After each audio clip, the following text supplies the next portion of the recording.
बहुत समय पहले की बात है। एक छोटे से गांव में एक किसान, जिसका नाम रमेश था, अपने परिवार के साथ रहता था। रमेश बहुत ही मेहनती और ईमानदार व्यक्ति था। उसके पास थोड़ी सी जमीन थी, जिस पर वह खेती करता और अपने परिवार का पालन पोषण करता। रमेश के खेत के एक कोने में एक पुराना आम का पेड़ था। यह पेड़ बहुत खास था क्योंकि गांव के बुजुर्ग कहते थे कि यह पेड़ जादुई है, लेकिन किसी ने उसकी जादुई शक्तियों को कभी नहीं देखा था। रमेश और उसके बच्चे सीमा और राजू अक्सर इस पेड़ के नीचे बैठकर खेलते और कहानियां सुनते थे। एक दिन रमेश के खेत में बहुत बुरा समय आया। बारिश न होने के कारण उसकी फसलें सूख गईं और परिवार को खाने के लिए भी कुछ नहीं बचा।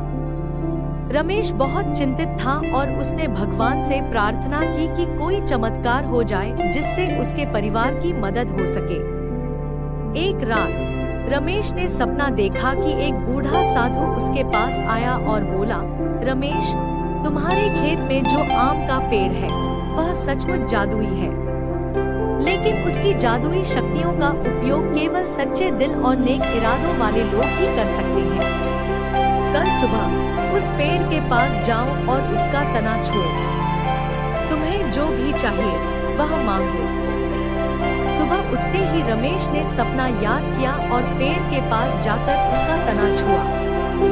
उसने मन ही मन कहा, हे जादुई पेड़, कृपया हमें इस कठिन समय में मदद करो। अचानक पेड़ से एक सुनहरी रोशनी निकलने लगी और उसके सामने एक सुंदर चमचमाते आम गिरा। रमेश ने वह आम उठाया और घर ले आया। उसने अपनी पत्नी से कहा, इस आम को बहुत ध्यान से काटना, यह जादुई है।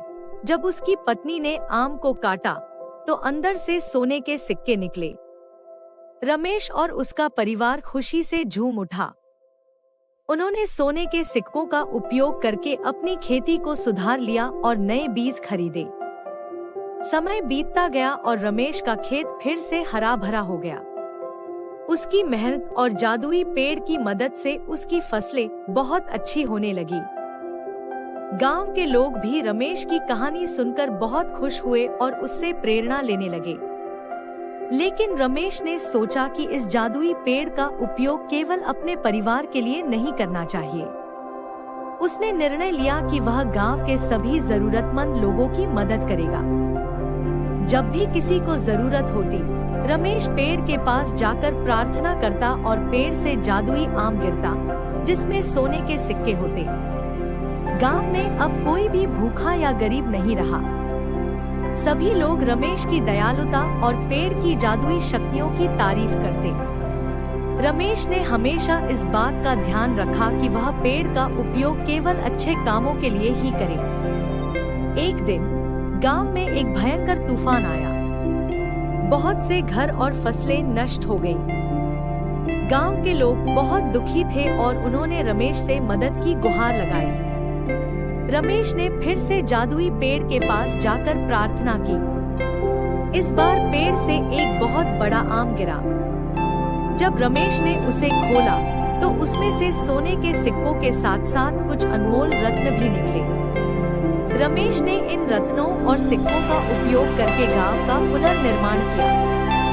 नए घर बने, स्कूल और अस्पताल भी बनाए गए। गांव के सभी लोग रमेश और जादुई पेड़ के प्रति आभारी थे।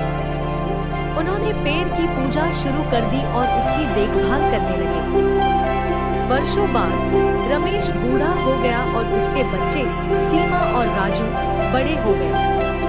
उन्होंने अपने पिता से जादुई पेड़ की कहानी सुनी और समझा कि इस पेड़ की शक्तियों का उपयोग केवल अच्छे कार्यों के लिए ही करना है।